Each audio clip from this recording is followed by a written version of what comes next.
नमस्कार। YouTube channel के Sunday classes में मैं मुकेश सर उपस्थित हूँ। मॉडर्न इंडियन हिस्ट्री के अंतर्गत भारत में ब्रिटिश सत्ता की स्थापना के इस सीरीज में, जिसमें हम पिछले 2 चैप्टर में देखे हैं बंगाल के गवर्नर की सूची एवं उनके कार्य। फिर उसके बाद हमने देखा था बंगाल के गवर्नर जनरल एवं उनके कार्य, और इसमें देखेंगे भारत के गवर्नर जनरल एवं उनके कार्य। फिर इसके बाद 1857 के विद्रोह, फिर उसके बाद में हम वायसराय की सूची देखेंगे, क्योंकि 1857 के पहले इन सभी वायसराय, गवर्नर जनरल, बंगाल के गवर्नर और गवर्नर जनरल को पढ़ना कंपलसरी। यह बहुत लंबा नहीं होगा, क्योंकि इसमें 1833 के अधिनियम के तहत बंगाल के गवर्नर जनरल को भारत का गवर्नर जनरल बना दिया जाता है, और फिर 1857 का विद्रोह होता है और भारत के गवर्नर जनरल का जो पावर है वह सीधे ब्रिटिश क्राउन के पास चला जाता है, वहां विक्टोरिया के हाथ में चला जाता है।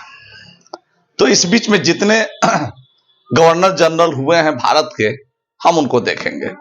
तो सबसे पहला, क्योंकि जो बंगाल के गवर्नर जनरल के अंतिम जो थे लॉर्ड विलियम बेंटिक 1833 में, वही भारत के गवर्नर जनरल हो जाते हैं।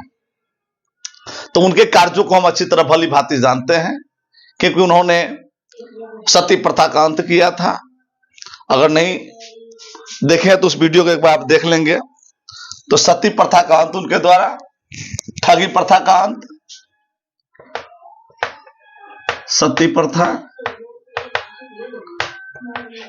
का अंत, ठगी प्रथा का अंत, और इसके अलावा उन्होंने मैकाले नीति लागू की थी। मैकाले नीति, जिसने भारत की शिक्षा पद्धति को ही बदल करके रख दिया था।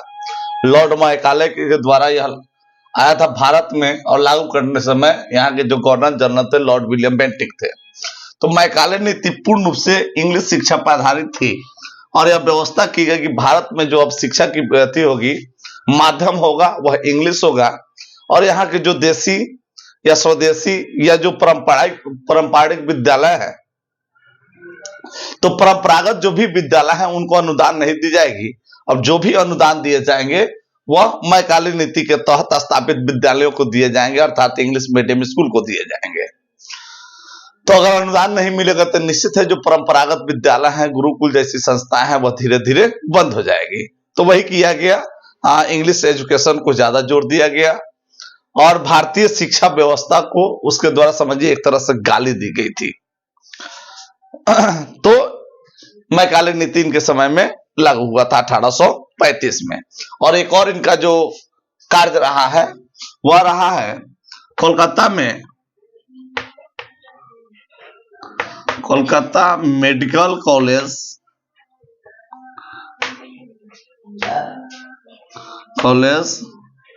एंड हॉस्पिटल की स्थापना। यानी मेडिकल कॉलेज के साथ हॉस्पिटल, यह शुरुआत कोलकाता से हुई थी। यह भी लगभग 1835-36, क्योंकि उसके बाद 35 में इनके बाद में इनका कार्यकाल ही समाप्त हो जाता है। तो सबसे बड़ा कार्य इनके समय में हुआ था वह था कि मैकाले शिक्षा नीति लागू हुआ था। फिर आप देखेंगे इसके बाद में चार्ल्स मेटकॉफ आए थे, लॉर्ड चार्ल्स मेटकॉफ। हालांकि ये कार्यवाहक थे, इनका जो अवधि था वह बहुत कम था, लेकिन इनके समय में कुछ ऐसे कार्य हुए जिनके कारण ये फेमस हो गए। तो विलियम बेंटिक को हमने देख लिया। चार्ल्स मेटकॉफ 1835-36 1 वर्षों के लिए इनकी प्रतिनियुक्ति हुई थी कार्यवाहक के रूप में। और ये जब आए तो सबसे पहले जो इन्होंने कार्य किया था वह किया था कि जो प्रेस पर प्रतिबंध था, प्रेसों पर से प्रतिबंध हटाया इन्होंने। ये बड़ा सराहनीय कार्य था, यानी प्रेसों को स्वतंत्र कर दिया। तो निश्चित ही प्रेस बहुत बड़ी चीज होती है, कोई भी सत्ता संचालन के लिए, आम पब्लिक तक हर मैसेज को पहुंचाने के लिए, देश दुनिया की खबर आम लोगों तक, आम लोगों की खबर देश दुनिया तक पहुंचाने के लिए ये बहुत बड़ा कार्य था। आज भी अगर सोशल मीडिया बंद कर दिया जाए, अखबार बंद कर दिए जाए, प्रिंट मीडिया हो चाहे तो किसी तरह की मीडिया अगर बंद कर दी जाए तो समझिए सूचनाओं का आदान प्रदान नहीं हो पाएगा। तो उन्होंने क्या किया, जो प्रेस पर प्रतिबंध लगा था उसको उन्होंने हटा दिया। इसलिए इनको भारतीय प्रेस के मुक्तिदाता के रूप में जाना जाता है। भारतीय प्रेस के मुक्तिदाता,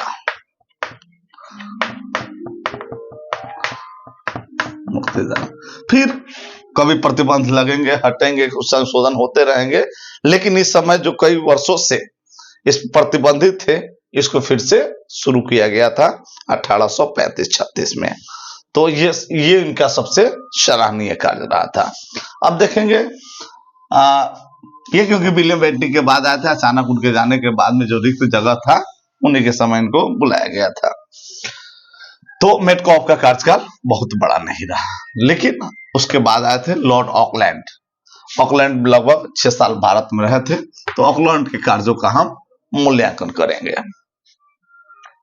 ऑकलैंड 36 से लेकर के 42 तक, यानी 1836 से 42 तक आए थे। ये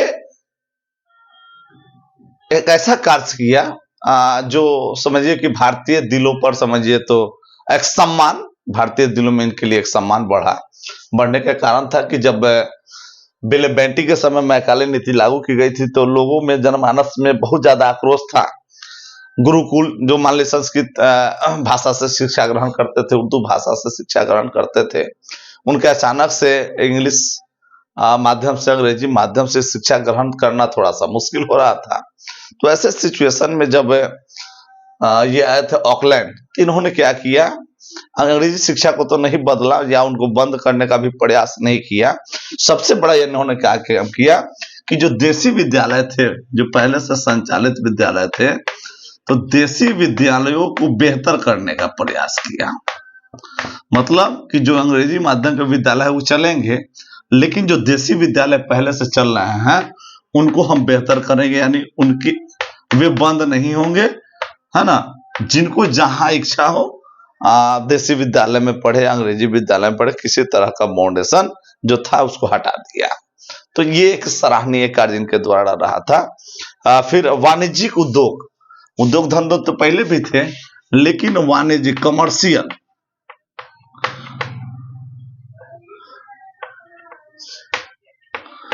कमर्शियल जो इंडस्ट्री थे उस पर ज्यादा जोर दिया इन्होंने, इसको बढ़ावा दिया कि व्यवसाय ऐसा हो जिससे आर्थिक रूप से ज्यादा फायदा हो। लेकिन कमर्शियल उद्योग से जो छोटे किसान हैं उनको नुकसान हो गया। जैसे जो नील की खेती हुई, सोरा की खेती हुई, गन्ने की खेती हुई, ये कमर्शियल में आता है, क्योंकि हम गन्ना उपजा करके गन्ना नहीं खा सकते हैं। तो जिस चीज को उपजा करके हम खा नहीं सकते हैं, अर्थात ऐसे फसल जिसको हम उपजाएं और उसको बाजार में बेचना मजबूरी हो जाए, वह कमर्शियल में आता है। उसी को वाणिज्यिक फसल बोलते हैं। अगर उसको उद्योगों में यूज होता है तो वाणिज्यिक उद्योग उसी से चलते हैं। तो चीनी मिल की स्थापना होने लगी ताकि वाणिज्यिक उद्योग को बढ़ावा दिया जा सके। नील का उत्पादन, सोरा से बम और बारूद बनाए जाने लगे, तंबाकू की खेती। तो ये जो कमर्शियल क्रॉप्स थे उस पर ज्यादा जोर दिया गया और उसी उद्योग पर या उसके विस्तार पर अधिक जोर दिया गया। साथ ही इन्होंने एक और काम किया था, 1839 ईस्वी की बात है। 1839 grand trunk road, GT road का उन्होंने पुनर्निर्माण कराया था। पुनर्निर्माण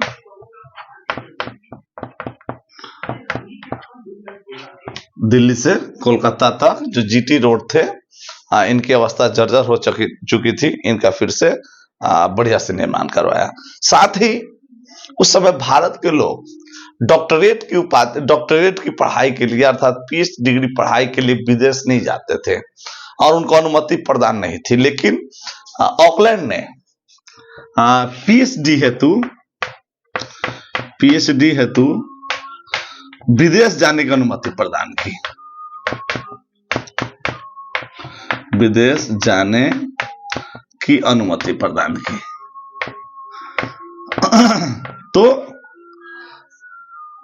इनके जो भी कार्य देखेंगे आप, या ब्रिटिश लिहाज से देखें या भारतीयों के लिहाज से देखें या देश हित में देखें, तो इनके काम लगभग बेहतर दिखते हैं अन्य की अपेक्षा। इसके बाद में आए थे एलन बरो। तो एलन बरो कार्यकाल भी बहुत लंबा नहीं था और इनका एक कार्य रहा ब्रिटिश लिहाज से अगर देखें तो एलन बरो ने क्या किया था, संपूर्ण सिंध पर कब्जा किया, संपूर्ण सिंध प्रदेश पर कब्जा कर लिया। अर्थात इन्हीं के समय सिंध प्रदेश पर कब्जा हुआ, पूर्ण कब्जा। उसके पहले आंशिक रूप से था, लेकिन एलन बरो के समय पूर्ण रूप से सिंध प्रदेश भी क्या कहते हैं, ब्रिटिश भारत का हिस्सा हो गया था। तो लॉर्ड विलियम बेंटिंक, मेटकॉफ दूसरे थे, दूसरे या कार्यवाहक है इनको। उसके बाद में ऑकलैंड आए थे। ऑकलैंड के बाद में एलन बरो आए। एलन बरो ने पूर्ण रूप से सिंध पर कब्जा कर लिया। फिर इसके बाद में लॉर्ड हार्डिंग आए थे। लॉर्ड हार्डिंग प्रथम इनको कहा जाता है। तो लॉर्ड हार्डिंग प्रथम 44 से लेकर के 48 तक, अर्थात डलहौजी के जस्ट पहले आए थे। और इनके समय में प्रथम आंग्ल सिख युद्ध हुआ था 45 से लेकर के और 46 के बीच में। प्रथम आंग्ल सिख युद्ध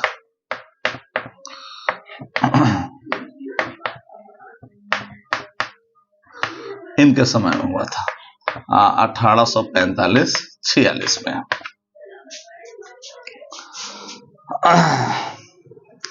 इसके अलावा एक सबसे बड़ा college Roorkee engineering college, Roorkee engineering college Uttarakhand, UK में इन्होंने उत्तराखंड में स्थापित किया था, जिसको आज रुड़की भारतीय कृषि नाम से जाना, अभियांत्रिक विश्वविद्यालय के नाम से, विद्यालय के नाम से इनको जाना जाता है।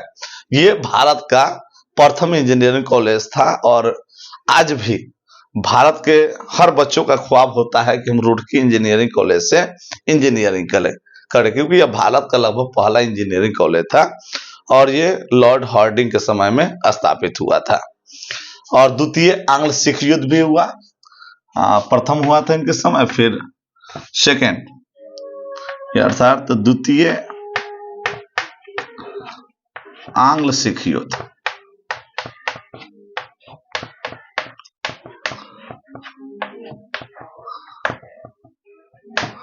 इस समय हुआ था, इन्हीं के कार्यकाल में हुआ था, क्योंकि एक साल का अंतराल पर यह युद्ध हो गया था। 46 में खत्म हुआ था, फिर 48 में, है ना, 47-48 में द्वितीय आंग्ल सिख युद्ध हुआ था। और तो लगभग 2 युद्ध इन्होंने लड़ा, एक इंजीनियरिंग कॉलेज की स्थापना की और एक अच्छा काम जाते जाते इन्होंने किया था कि जो नमक पर से कर था, यानी नमक कर को 50% कम कर दिया, कम किया। तो ये भी एक सराहनीय एवं उचित कार्य इनके रहे हैं। तो लॉर्ड हार्डिंग प्रथम और द्वितीय आंग्ल सिख युद्ध, रुड़की इंजीनियरिंग कॉलेज की स्थापना और नमक कर इन्होंने 50% कम कर दिया। अब 2 लोगों को देखेंगे, 2 तो नहीं, एक ही मूल है, लॉर्ड डलहौजी। उन्हीं के कारण ही समझिए तो सीरीज चल रहा है और इसमें जो सबसे एक अलग किरदार निभाते हैं वह है डलहौजी। तो डलहौजी, इनका जो मूल नाम था वह रामसे था, रामसे के नाम से जाने जाते हैं। कई विगत परीक्षाओं में पूछा भी गया है कि लॉर्ड डलहौजी किस नाम से जाने जाते थे।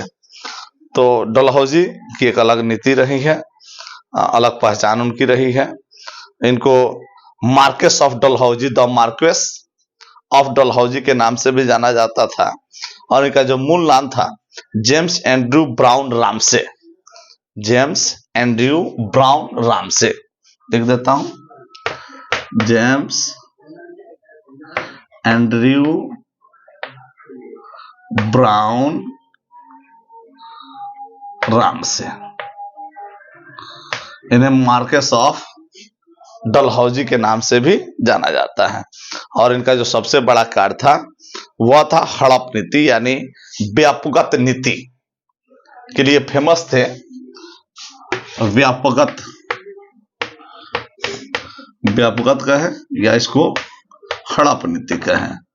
इसी हड़प नीति के तहत उन्होंने जितने भारतीय रियासत जिसमें कोई जैविक वारिस नहीं था, यानी दत्तक पुत्र की मान्यता इन्होंने समाप्त कर दी कि आप गोद लिए हुए बालक को अपना उत्तराधिकारी घोषित नहीं कर सकते हैं। और सबसे पहले इन्होंने अपने इस व्यापकत नीति या हड़प नीति का शिकार जो है उस सतारा को बनाया था। वह सतारा जो छत्रपति शिवाजी महाराज के वंशजों का वहां पे शासन चलता था।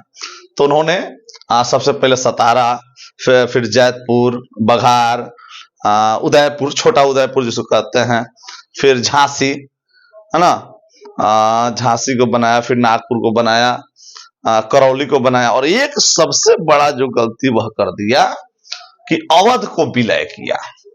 अवध की विलय इसकी भूल थी, अवध का विलय, क्योंकि अवध में जैविक वारिस भी थे वाजिद अली शाह, लेकिन इन्होंने क्या करते हैं उसको शासन ठीक से नहीं चलाना, कुशासन का आरोप इन्होंने विलय कुशासन के आरोप पर लगाया कि शासन आपका ठीक से नहीं, कुशासन के आधार पर अवध को अपने राज्य में मिला लिया। और अवध का मिलाया जाना, अन्य राज्यों को जिसमें जैविक संतान नहीं थे उसको हड़प लेना, यानी इन सब कार्यों की वजह से लोगों में नाराजगी थी। और वह नाराजगी जो है, यही नाराजगी क्या हो गया था, 1857 के विद्रोह का कारण बन गया था अवध का विलय। ऐसा नहीं केवल यह बुरा कार्य किया था, कुछ अच्छे कार्य भी किए थे। इन्होंने पंजाब को अपने क्षेत्र में मिला लिया। राजा दलीप सिंह को 5 लाख वार्षिक पेंशन पर इंग्लैंड भेज दिया पढ़ने के लिए, और उनसे जो कोहिनूर हीरा था लेकर के ब्रिटिश क्राउन में लगा दिया गया था। चार्ल्स वुड डिस्पैच जो शिक्षा नीति थी 1854 में आया था, वुड्स डिस्पैच जिसको कहते हैं, वुड्स डिस्पैच, एक शिक्षा नीति था, 1854 में आया था। इसको इन्होंने लागू किया। साथ ही 1853 में इन्होंने रेलवे स्टार्ट कराया। नहीं, रेलवे का जनक इनको कहा भी जाता है, क्योंकि उस समय मुंबई से ठाणे लगभग 34 किलोमीटर का रेल चलाया था। 1854 में डाकघर अधिनियम लाया इन्होंने। तो मैं ये नहीं कहता हूं कि सारे कार्य इनके बुरे थे, कुछ कार्य अच्छे भी थे। हालांकि अच्छा देखा जाए तो उनके लिहाज से था, व्यापार को बढ़ावा मिले, जल्दी और सुगम वस्तुओं का एक स्थान से दूसरे स्थान तक जा सके, तो ये उद्देश्य से इन्होंने ये किया था। रेलवे का विकास की तीव्र संसाधन चाहिए। और आईसीएस, इंडियन सिविल सर्विसेज की जो परीक्षा थी उसकी प्रवेश प्रारंभ किया।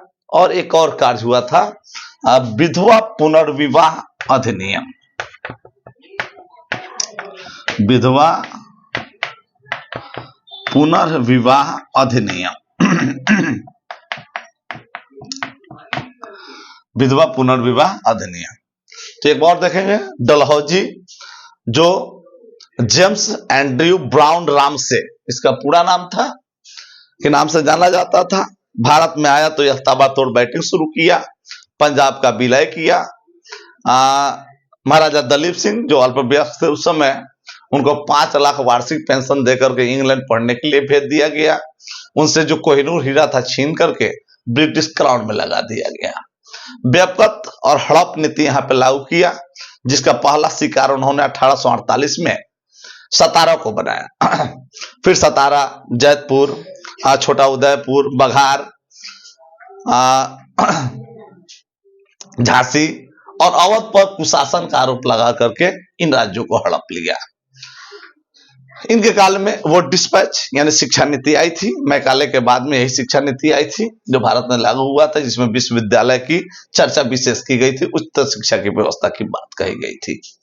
1853 में इन्होंने रेल प्रारंभ किया जो मुंबई से ठाणे 34 किलोमीटर चली थी, वही मुंबई जो बाद में वीटी विक्टोरिया मेमोरियल के नाम से जाना गया। फिर बाद में सीएसटी छत्रपति शिवाजी टर्मिनल और लास्ट में आज के डेट में एलटीटी मुंबई के नाम से जाना जाता है। लोकमान्य तिलक टर्मिनल मुंबई के नाम से जाना जाता है। 54 में डाकघर अधिनियम लाया और तार की व्यवस्था की गई ताकि सूचनाएं जल्दी एक जगह से दूसरे जगह पहुंच जाए। और फिर तुरंत ही रेल डाक की सुविधा भी इन्होंने प्रारंभ कर दी थी, जो आज भी सभी स्टेशनों पर रेलवे डाक सर्विस देखने को मिलता है। और 1854 में विधवा पुनर्विवाह जो ईश्वर चंद्र विद्यासागर के प्रयास से हुआ था। तो इनके द्वारा जो कार्य किए गए उसको तो किए गए, लेकिन इन्हीं कार्य की बदौलत इन्होंने 1857 के विद्रोह को भी जन्म दिया था।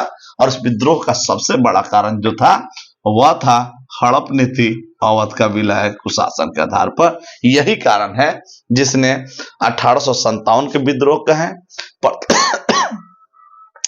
प्रथम स्वतंत्रता संग्राम कहें, या इसको आप सिपाही विद्रोह भी कह सकते हैं, की शुरुआत माना जाता है। कारण डलहौजी ही बने थे, लेकिन सामना किसी और को करना पड़ा था। सामना करने वाले कौन थे तो जरा इनको भी हम देख लेंगे। डलहौजी के जस्ट बाद 56 में जब डलहौजी जाता है तो कैनिंग आते हैं जो 57 तक भारत के गवर्नर जनरल के पद पे, फिर उसके बाद में ये वायसराय के पद पे रहेंगे। इसलिए कार्यकाल हम इनका और कार्यकाल बाद में देखेंगे। तो कैनिंग जैसे आते हैं, कैनिंग को सबसे बड़ा सामना जो करना पड़ जाता है वह हो जाता है 1857 के विद्रोह का सामना करना पड़ता है, क्योंकि जो चिनगारी डलहौजी ने छोड़ के गया था वह इस समय तक आग बन गया था और सामना इनको करना पड़ता है। लेकिन सामना भी करते हैं और दमन भी। लॉर्ड कैनिंग 1857 के विद्रोह को सफलतापूर्वक दमन किया था, इसलिए भी जाने जाते हैं। तो चलिए इनके कार्यों की समीक्षा करते हैं। तो कलकत्ता, मुंबई, मद्रास में विश्वविद्यालय की स्थापना इन्होंने की थी। 3 विश्वविद्यालय की स्थापना 1857 ईस्वी में, यानी लॉर्ड कैनिंग के समय में हुआ था। इसके अलावा 1857 विद्रोह का सामना एवं दमन, क्योंकि सामना किया तो दमन भी इन्होंने ही किया था। और अंतिम भारत के अंतिम गवर्नर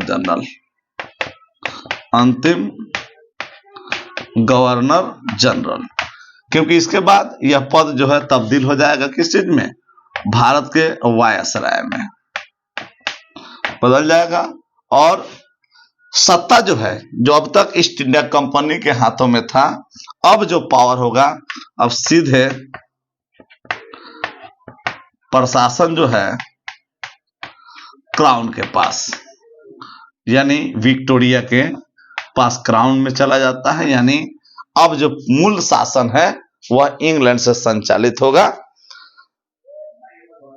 और यहां से जनरल का पद खत्म हो जाता है, अब वायसराय रहेंगे। तो वायसराय पढ़ने से पहले हम पढ़ेंगे कि डलहौजी का कर्णनामा और कैनिंग का सामना, इन दोनों के बीच की जो कड़ी है उसको हम कहते हैं सिपाही विद्रोह कहें। सिपाही विद्रोह तो खैर ज्यादा उचित नहीं लगता है, 1857 का विद्रोह कहें। तो अगली कड़ी में, यानी इसके बाद का जो मेरा वीडियो होगा वह सिपाही विद्रोह या 1857 का विद्रोह होगा। तो तो चलिए एक बार फिर से रिकेप कर लेते हैं।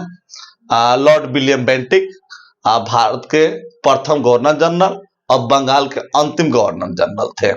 इनके समय में मैकाले शिक्षा नीति लागू हुई थी।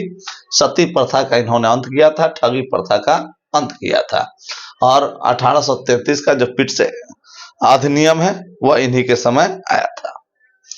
इसके अलावा इन्होंने एक और कार्य किया था, कोलकाता में मेडिकल कॉलेज एंड हॉस्पिटल की स्थापना की थी। चार्ल्स मेटकॉफ ये कम दिनों के लिए आए थे, कार्यवाहक के रूप में थे, और इन्होंने प्रेस से प्रतिबंध हटाया था, इसलिए भारतीय प्रेसों का मुक्तिदाता इनको कहा जाता है। इसके बाद में है ऑकलैंड। ऑकलैंड जो है, क्योंकि मैकाले शिक्षा नीति के कारण विद्रोह हो गया था, विद्रोह नहीं समझिए कि अंतर्द्वंद चल रहा था, फिर उन्होंने आया तो देसी स्कूलों को सजाने और संवारने की, बेहतर करने की बात कही। ग्रैंड ट्रंक रोड का इन्होंने क्या किया, पुनर्निर्माण किया था, और पीएचडी के लिए बाहर जाने की, विदेश जाने की अनुमति इन्होंने प्रदान कर दी थी।